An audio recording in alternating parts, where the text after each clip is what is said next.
देश है साइबर अपराधों को लेकर के और लगातार मीटिंग हो रही है और हमारे पुलिस कमिश्नर सर कानपुर का भी जो निर्देश है कि साइबर अपराधों पे सख्त कार्रवाई हो। पिछले दिनों भी कार्रवाई हुई थी, उसी कड़ी में ये है। प्रतिबिंब पोर्टल के माध्यम से जब हम लोगों को एक डाटा मिला कि यहाँ से कानपुर में और कानपुर के पर्टिकुलर चकेरी और जाजमऊ एरिया से साइबर कॉल हो रही है और उसमें लेकर के मोर देन 40 से ज़्यादा कंप्लेन रजिस्टर्ड हुई है।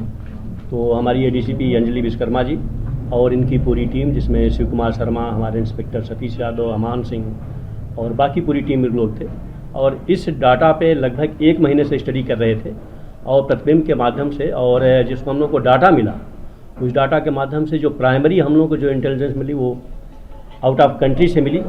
वहाँ से ये मतलब डाटा मिल रहा था। फिर वहाँ से जब हम लोगों ने इसको ट्रेस किया इंडिया से कौन उसको ट्रैक कर रहा है, तो फाइनली हम लोगों को जो डाटा मिला उस डाटा के आधार पे हमारी टीम पिछले 20 दिन से कॉन्टीन्यूस मॉनिटरिंग करके 4 अभियुक्तों को गिरफ्तार किया है और इसमें 90 लाख से ज़्यादा तक अभी एक कंप्लेन हुई है। उनका जो मोडस ऑपरेंडी काम करने का तरीका है, लोगों को झांसे में लेना, कस्टम बन करके, ऑफिसर बन करके, इनकम टैक्स का या आईडी का, ईडी का, और इस तरीके से एक ब्लैकमेल करते थे और जब आदमी गिरफ्त में आ जाता था फिर उससे पैसे को एक्सटॉर्शन करते थे। तो ये आपने देखा होगा इंस्ट्रूमेंट ये पूरा का पूरा बरामद है। इसमें कुछ हम लोग को जो टेक्निकल मिली है उस पर हम लोग आगे ऊपर फीडबैक देंगे कि अगर चीज़ें सुधारी जाएँ तो शायद चीज़ों में साइबर अपराध कम हो सके। स्पेशली व्हाट्सएप के बारे में कुछ हम लोगों को चीज़ें मिली है जिस पे हम लोग इसको ऊपर भी डालेंगे कि ये चीज़ें बंद होनी चाहिए। जैसे आप देखते हो कि एक व्हाट्सएप कई नंबरों पे चल जाता है, जैसे आपने सिम निकाला और सेट में आपके लगा हुआ कहीं चलता रहेगा, वो एक बहुत बड़ा एक मेजर फॉल्ट है और इस पर हम लोग ऊपर भी करेंगे कि ये चीज़ बंद होनी चाहिए ताकि कई टेक्निक है उसमें एक पार्ट ये भी है। इनको ले जाओ। क्या है इनका स्टेटस, क्या है लड़की का, क्या रोल था इसमें बेसिकली ये 1-2 तो इसमें कमीशन पे हैं जो उनको पैसा मिलता था। बेसिकली ये जो दोनों भाई है जो इसमें दिया हुआ, सगे भाई जेल गए हुए हैं, ये लोगों से ठगते थे, पैसा लेते थे और पैसा लेने के बाद फिर अपना उसको करते थे। तो मोडस ऑपरेंडी मोटा मोटी इन लोगों का है कि सुबह से शाम तक अगर 2 या 3 को भी इन्होंने फंसाया अपने में तो लगभग 3 लाख 2 लाख रुपया पर डे इनका हो जाता है।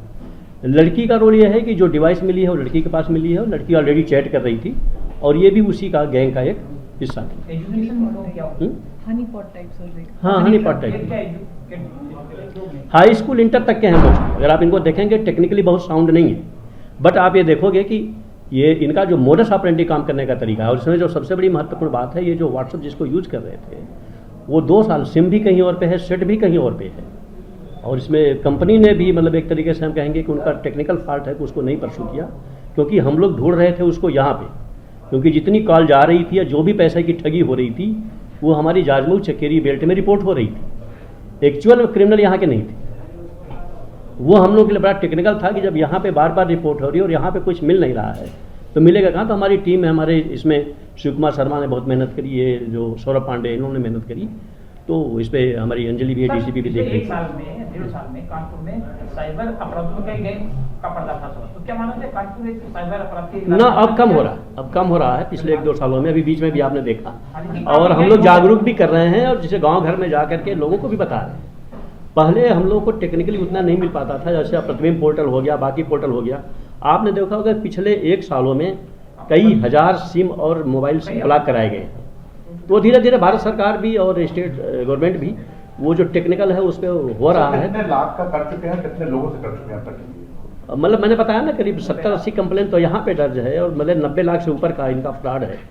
तो अब 90 लाख रुपया छोटा मोटा अमाउंट नहीं होता है और अब जिनको आप देख रहे हो इनका एजुकेशन क्या है, क्वालिफिकेशन क्या है, लेकिन ये कर रहे हैं। तो ये हमारी पूरी क्राइम ब्रांच की टीम ने बहुत ही मेहनत किया है और लगभग 1 महीने की ये मेहनत का परिणाम है कि ये हम इतना ट्रेस करके मुलजिम तक पहुंच पाए। This is very tough work. पर कहाँ पर इनका नेटवर्क फैला हुआ था?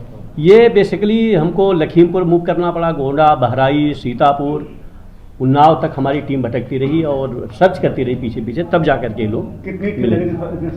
इसमें हमारी 10 से 15 टीमें लगी हुई। ये देखते रहें अमर उजाला, चैनल को सब्सक्राइब जरूर कर लें और पाएं हर अपडेट।